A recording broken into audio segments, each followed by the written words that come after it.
Yehuda said, Rabbi Yehuda declares him liable. If he found more than the measure, he must separate for it from elsewhere in proportion. And ant holes which stayed up a whole night near a pile which was liable are liable since it is evident that they dragged away the whole night from the produce whose work has been completed. Yeah, so that's so normally if you find ant holes in the field with grain inside them, and you pull the grain out, that's considered part of the unfinished grain. But if it was found near the pile, then it's presumed to be from produce that is liable. Okay. Shum balbechi. So this is it's a certain species of garlic. Ubatsal shalrachpa. By the way, let me just, I'm going to jump to the halacha over here. So instead of reading a list of things and saying what are we talking about, the halacha over here is that they're going to be pater from Maasros and maybe purchased from anyone during Shvius, even someone who's suspected of not observing the Shemitah. Is this only during Shvius that they? No, it's any year. There's no trumas and Maasros on them because they're presumed to come from Hefker. These are species that are not popular, either that they're not popular or that they only grow in Chutz La'aretz. Okay. So this Shumbal Bechi is a certain kind of garlic, Batsal Shalrachba, and a certain kind of onion, Grisin Akilakin, Cilician beans, Hadashim Amitrios, and the Egyptian lentils. Rabbi Meir includes afakarkas, which is a kind of a cabbage, and Rabbi Yossi Omer afakotnim. It's a kind of a lentil. They may be presumed to have come from Chutz La'aretz, and you don't have to worry about Maasros, and you can purchase them even from someone who's suspected of violating Shemitah because they don't grow in Eretz Yisrael. Okay. Zera luf ha'elyon. Zera, so the seed for luf is a kind of an onion. Zera luf ha'elyon. Kind of leek. Yeah, kind of a leek. Okay. Zera kreshim, zera batalim, zera lefes, tznonos oshar, zera negina, she'enan nechalim. So all these kinds of seeds over here, where the seeds themselves are not eaten. Okay, so that's this kind of leek. Kreshim are chatzir b'mikra. That's and batalim, onions themselves, zera lefes, tznonos, or the seed of turnips and radishes. And all other kinds of garden seeds that are not eaten, Peturim min hamasros. You don't have to take Maaser from the seeds. And furthermore, a person may purchase them from anyone during Shvius, even from someone who's not Shomer Shvius. Even though the parent is might be from something that's actually truma, or elu yachelu. These anything that grows from these seeds is permitted because the truma, because the seeds themselves are not edible. Therefore, the kedusha is not tofes on them, and they're not chayav in maasra, so you can purchase from anyone, and then they may be planted. Okay. So which teaches us only that the truma and Maaser is only tofes on the edible parts of the fruit. But if somebody has the seeds, it doesn't matter that it came from something that should have been tithed. The seeds themselves are mutar. Okay. Hadunalach maseches Maasros. Okay. Maaser Sheni. We remember about Maaser Sheni that it's that we're this is the second Maaser that we take from the produce after we've separated Maaser Rishon and Trumas Maaser. Then Maaser Sheni is a portion that's taken in the first, second, fourth, and fifth years, which must be taken to Yerushalayim and eaten there, or it can be redeemed and the money taken and used to purchase any food or drink in Yerushalayim. Okay, lost your video, by the way. So Maaser, so that's we know about this Maaser Sheni. It also has to be eaten batara once you get to Yerushalayim. Okay. By the way, oh, there you are. You're back. Okay. Maaser Sheni ein mochrin also. You're not allowed to sell Maaser Sheni because of its kedusha. Okay, it's not something that can be traded with. Ein memashkenin also, and you cannot use it as a pledge.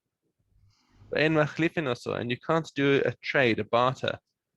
So even with other Maaser Sheni, so let's say I've got Maaser Sheni oil and you've got Maaser Sheni wine, and we decide we want to swap it. That's a business transaction. You can't do that with Maaser Sheni. Lo shoklin kenegdan. You can't use it as a weight to measure other things. Lo yochal yomar adam lechaveru b'Yerushalayim helach liyayin utein li shemen. Oh, that's what I just said to you. That if no, one person you can't even trade the produce in Yerushalayim. V'chein shar kol ha'peiros, and similarly all other peiros of Maaser Sheni. It's lav dafka wine or shemen. That's just the example that the Mishnah gave. Aval nosnin ze leze matnas chinam. But you are allowed to give free gifts to somebody else without any expectation of recompense. So it can't be well, thank you so much for your help. It is lovely to be with you, and in return for your help, he has this lovely gift of some Maaser Sheni. That sounds too transactional. It's got to be something. You're my friend. I'd like you to have some of this. So come and sit at my table and eat the Maaser Sheni with me. That's permitted. That's just a gift is allowed. Yeah. Okay. Mishnah base, Maaser Behema. Now, since we've been talking about Maaser Sheni, let's talk about also Maaser Behema and Bechoros, and also the kedusha that is attracted to them. So Maaser Behema, you remember when you have all the animals that are born in a year, you put all the animals from one year into a pen, and you let them out one by one. And the 10th one, you've got to dab with some paint, and that is called Maaser Behema.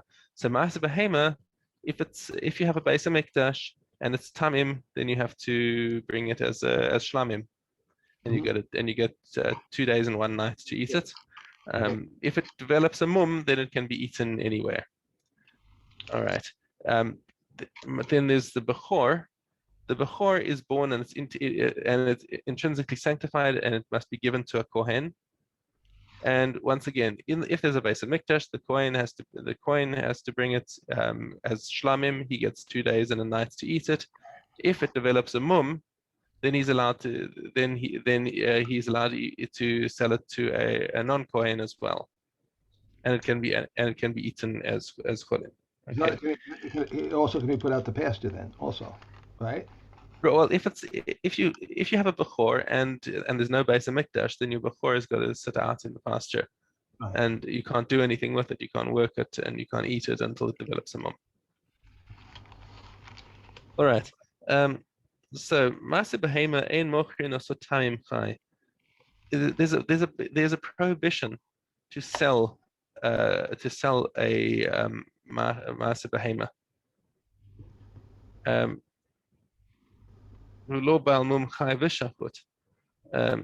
So you're not allowed to sell it alive, and you're not allowed to sell it, and if it develops a mum, you're still not allowed to sell it whether alive or shechted.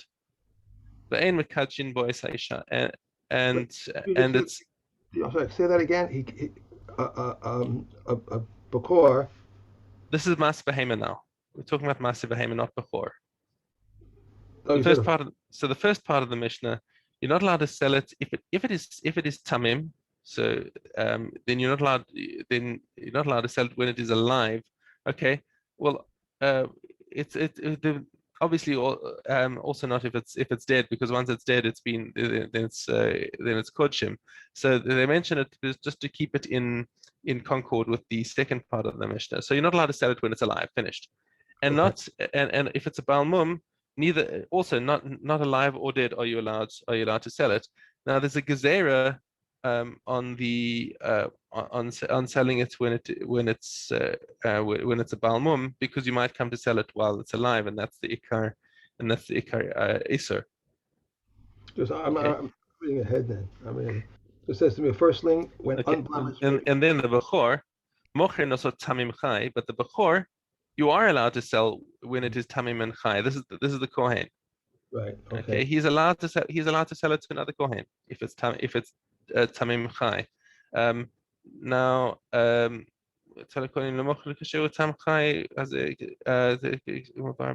This is talking about in our time when there's no when you can't bring a bechor in the base of mikdash anyway. Okay, therefore the coin is permitted to sell it, and the person. You froze. Huh? Oh, You froze. am I back with you? Yeah, you're right now. Now you're back. Am I back with? Okay. Yeah. All right. So he's allowed to sell it bisman hazeh, when there's when you can't bring it in the base of mikdash anyway. But right. Right, but then the purchaser has to wait until it develops a mum. Okay, and it's considered personal property, and once the bechor has been handed over to the coin, it's not there's no sanctity to it if it can't be brought in the mikdash, as distinct from the Maaser behema, which still retains its sanctity because it was designated as such. Okay, ein mechalelin Maaser Sheni al asimon. Now, but returning to the subject of Maaser Sheni, if you want to redeem it onto money and bringing the money to Yerushalayim, you're not allowed to redeem it onto something that does not have monetary value. Like an asimon is an unminted coin. Right. And not on a coin that people don't accept. So, for example, if you've got the wrong currency if you brought some foreign currency that people don't recognize and don't want to exchange for, like it drives me crazy when people take quarters and put them into Israeli tzedakah boxes, because nobody accepts them. You can't use a $quarter in America. Not the money changers won't even take them. Really? I don't know. Yes, they're not interested in hanging on to American coins. They're heavy and bulky, and they're unusable. I don't think I have an American penny. I don't have anything. Right. So, okay. So anyway, that in Israel would be a matbea she'eno yotzei. Ve'olo al hamaos she'enan birshusan, and you also can't redeem it onto money that you don't have in your possession. If you want to redeem money, it has to be on money that's in your hand that you can take up to Yerushalayim. You can't redeem it on money that's inaccessible to you. Right. Okay. All right. I'm going to call it closed there because I want to go and catch Shachris. Okay. So I'll leave Chazaras to you again, and we'll resume again on Sunday. I hope you have a good Shabbos. Get rest after your vacation. Thank you. Okay. Well, thank you. Okay. Bye. Sunday, Mr.